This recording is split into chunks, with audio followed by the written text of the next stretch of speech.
Corruption is a communicable disease within and across countries.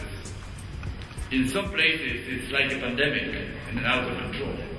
Corruption exists everywhere, but it is the most vulnerable who suffer disproportionately when money invested to aid development ends up in the wallets of the corrupt. When this happens, development is undermined, and those who need the most help get the least.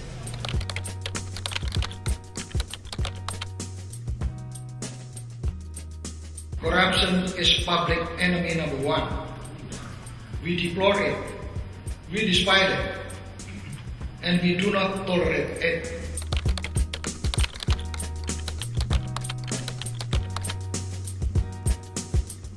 It's in fact a killer social disease. Using public resources for private gain. It affects the whole population. You know, it takes away the resources to deliver public services. The feel in my heart is really development.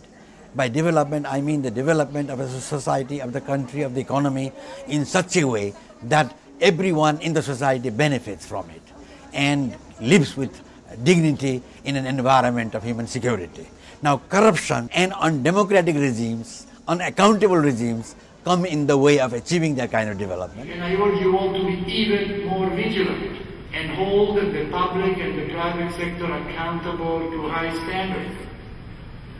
And spread the word that corruption is not a necessary evil. And I agree here totally with Transparency International that it is a systemic issue, that you have to deal with the system by just looking at individual corrupt politicians or lawmakers.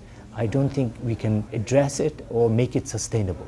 The government has to set the tone and priorities through the laws and enforcement mechanisms and mobilize the society so that there will be zero tolerance for corruption. If the basic public ethos doesn't change, the political culture doesn't change, a sense of respect for the rule of law doesn't change, the fight is going to be a very long one. Any distortion in the system resonates on the woman because of her location at the bottom of the social ladder. So she has a larger stake than most people in combating corruption. People have been aware of corruption for a much longer period than the governments have been, or the international community has been, really, because they are the ones who suffer most, isn't it? We want to institutionalize some of these changes. We want to make some of these changes sustainable. The coalition is emerging. The coalition against corrupt regimes is emerging. We should stand up for the good values, for integrity in our own societies. And I think it is important to have this kind of movement, a global movement in order to address this issue. My resolve in fighting corruption has never waned. I'm still strong. I'm optimistic because we get results.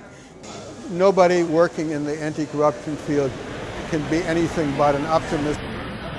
It is a wish, a dream that we move forward, and I think it's important to have those dreams. Only when we have those dreams that we can actually move forward and achieve a better future for our future generation. Development, democracy, anti-corruption all go hand in hand, and all for the sake of justice, equity and freedom in human society.